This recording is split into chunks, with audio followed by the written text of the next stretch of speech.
O Ciência e Fé começa agora com um assunto super legal que vai tirar dúvidas para você, estudante de teologia, para você, estudante da Bíblia, enfim, para você que tem interesses no final dos tempos aos quais nós já estamos praticamente entrando.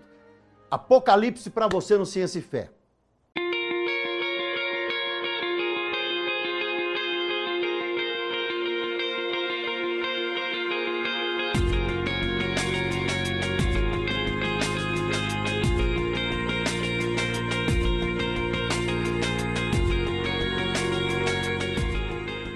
E para falar do livro de Apocalipse, nós temos aqui um pastor e teólogo também, foi professor de vários teólogos aqui em Belo Horizonte, um homem sábio na palavra de Deus, o nosso querido Cirozi. Ele é pastor na igreja do Planalto, que é a Getsemane do Planalto. Ele também é professor, pastor Cirozi. O senhor é professor de teologia, né? Bem, eu dei algum tempo teologia do Novo Testamento e também a cadeira de hebraico ocupei por algum tempo. A cadeira de hebraico. Então nós estamos falando aqui com alguém que estuda profundamente a Bíblia, que é o pastor Cirozi, que é um pastor muito querido do nosso meio aqui. Todos nós temos um respeito por sua vida, né, pastor? Muito obrigado. Temos um respeito pela vida dele, pela sabedoria, pelo amor. Não tem um pastor aqui nessa igreja que não gosta de estar perto do pastor Cirozi. E você que está aí nos assistindo vai gostar mais ainda, porque nós vamos falar sobre Apocalipse. Muito bem. Estamos entrando no princípio das dores, o senhor acredita assim? Bem, eu acredito que nós estamos atravessando o princípio das dores. E que, dado a velocidade com que os acontecimentos mundiais estão sucedendo, nós estamos quase vivendo um anticlímax das coisas preditas no Apocalipse. Porque, como a gente estava conversando há pouco, a gente vê hoje que o livro de Apocalipse é muito mais atual para nós do que para os cristãos primitivos.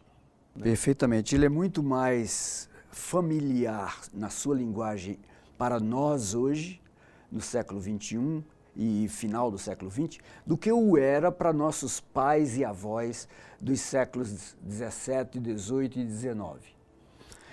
Você veja que fatos que são descritos no Apocalipse como imagens que falam, como a besta recebe a prerrogativa, a imagem da besta de falar. Imagens que falam, nós temos visto exemplos aí em várias situações odiernas.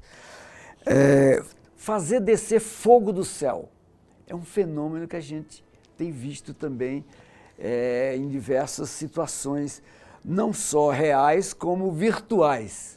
Inclusive muitos intérpretes, os pais da igreja, né, Orígenes e outros depois de Paulo, tiveram grandes dificuldades, inclusive houve uma certa dificuldade de colocar o Apocalipse no cânon. Porque parecia que João tinha fumado maconha, alguma coisa parecida, um chá alucinógeno. Para o cara da época, o que parece é isto, né? Mas hoje, que a gente vê o quanto atualizado e o quanto que João teve Jesus mostra para João uma visão do futuro. Verdade. Né? Ele vê objetos que voam, ele vê objetos que saem fogo, couraças de ferro, coisas que para a época eram completamente dentro do imaginário, né? Dentro do simbólico e do imaginário ali, estavam completamente fora da contextualização dos primeiros séculos. Verdade. A gente tem que ver isso sobre dois aspectos. Um, que Apocalipse é difícil de ser interpretado como todos os livros da Bíblia o são.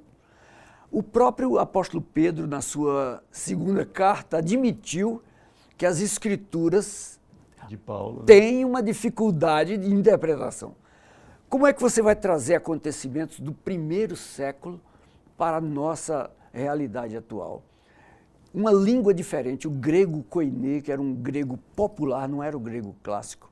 Imagina você traduzir a linguagem do povo do primeiro século para o século XXI.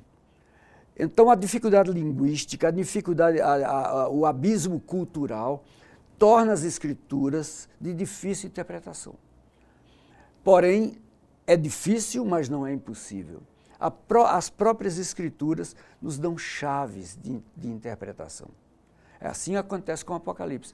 Ao você examinar o texto, você tem ali chaves interpretativas que nos auxiliam, sem falar na ajuda do Espírito Santo de Deus. Que é a principal, né? Que nos ilumina o texto sagrado. E a própria unidade da Bíblia. Você vê que o Velho Testamento percorre o livro do Apocalipse. Toda a linguagem apocalíptica do livro da Revelação, ela traz elementos de Ezequiel, de Daniel, em perfeita concordância. Como que ela fala, né, sobre o milênio, por exemplo, que é já mais no final do Apocalipse. Quantos e quantos capítulos sobre o milênio tem, principalmente Isaías? Né? Isaías, principalmente, é o que tem mais. Zacarias, Jeremias, Ezequiel, em quase todos os profetas há uma menção sobre o milênio. Então a Bíblia resgata, o Apocalipse, ele resgata muita profecia muitos hebraica. Elementos da apocalíptica hebraica, antiga, dos oráculos judeus. Exatamente. E agora com novidades que João traz sobre os acontecimentos dos últimos séculos, dos dias, como a presença do anticristo e também a consumação final. A visão do novo céu, da nova terra, é a visão da derrocada de Satanás e seus agentes. Exatamente. Começando então já a entrar, porque a gente teria que ter aqui 3, 4 programas, talvez a gente possa convidar para depois nós detalharmos mais, mas a gente quer dar uma visão panorâmica para você começar a ler. Então, você que é leigo no assunto, você que está estudando agora, a gente vai estar falando muito para você começar a ler e adquirir a sua interpretação pessoal. Porque são várias interpretações, né? Lê algumas aí, só estava com algumas interpretações, dá um resumo delas aí para nós, só para que os nossos ouvintes possam compreender, pastor Cirozi. Bem, as escolas de interpretação são 7 escolas. A preterista, que diz que os capítulos 1 a 3 fala das igrejas históricas. E os capítulos 4 ao capítulo 19 fala do símbolo das condições contemporâneas. E os capítulos 20 a 22, o símbolo do céu e da vitória. A escola idealista volta a tocar nas igrejas históricas, capítulo 1 a 3. E dos capítulos 4 a 19, um conflito entre o bem e o mal. É uma escola apenas filosófica, idealista. E os capítulos 20 a 22, vitória do bem. Algo apenas filosófico. São símbolos interpretados dentro, são mais quase que oníricos. Olhando a interpretação apenas como um ideal humano. A escola histórica fala que as igrejas históricas dos capítulos 1 a 3 eram literais e que os acontecimentos históricos dos capítulos 4 ao capítulo 19 são os acontecimentos da queda de Roma, o maometanismo, o papado e a reforma. Então, que é uma posição que muitos católicos adotam. Né? Adotam como acontecimentos históricos profetizados ali. E os capítulos 20 a 22, o julgamento final, o milênio, talvez sim, talvez não, e o estado eterno.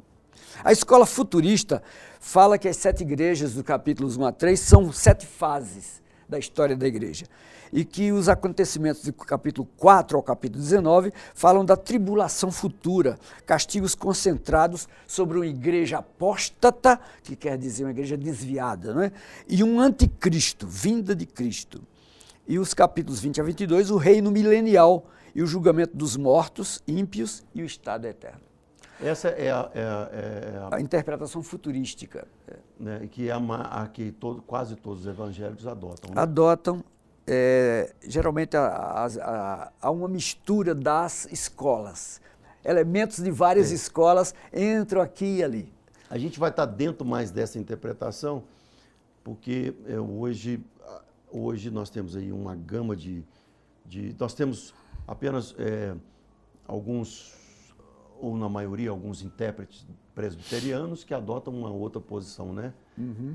Mas nós temos uma grande... Nós temos as posições pós-milenial, e amilenial dentro de cada uma e dessas, pré-milenial. São interpretações tem pré, também. pós, tal. Mas a gente, hoje, o mais comum que eu já tive uma posição muito parecida com essa aí, mas eu mudei para essa posição, que seria realmente os 7 anos, marca os últimos 7 anos que antecedem a volta pública de Jesus, a parousia, né? E depois disso o milênio, e depois disso o juízo final e a Nova Jerusalém. Então a gente vai estar mais ou menos dentro disso aí, mas vamos estar te dando uma visão também, essa visão também, crê que o arrebatamento, ele acontece antes do período dos 7 anos de tribulação. Eu e pastor Cirozinho, nós comungamos mais ou menos essa visão. Mas também pincelamos e estudamos outras visões e não queremos impô-la a você. Então você pode ter o seu próprio debate aí na sua casa, você pode ter as suas próprias ideias, mas devido a esses fatos que estão acontecendo tão rápidos, tão contemporâneos, eu mesmo mudei a minha visão, né? Eu era pós-tribulacionista. Eu achava que a volta de Jesus era só na volta pública mesmo, lá com os pés em cima do Monte das Oliveiras, e ali a igreja ia ser arrebatada. Depois de um sonho que eu tive, eu não vou contar agora, porque senão vamos ter um programa só com isso, eu realmente me tornei pré-tribulacionista, quer dizer, o arrebatamento é antes da tribulação e depois a volta de Cristo nós vamos resolver outras coisas. E o pastor Cirozinho vai falando a visão dele também, que está mais ou menos dentro por aí. A gente vai tentar seguir esse panorama aqui. Mas se você tem outra visão, o que nós vamos falar vai acrescentar na sua e depois você pode conversar pessoalmente, que você também vai acrescentar. Nós não queremos ser dogmáticos. Dogmáticos. Estamos abertos aqui a todas as visões. Então a gente volta daqui um pouquinho, esses primeiros 15 minutos aqui foi só uma introdução. A gente vai introduzir no livro de Apocalipse e vamos tentar chegar até o milênio. Se a gente der conta, né, pastor? Der conta, se o programa der. Então tá, o programa Ciência e Fé volta agora mesmo nesse assunto super debatido, super legal, super atual de Apocalipse.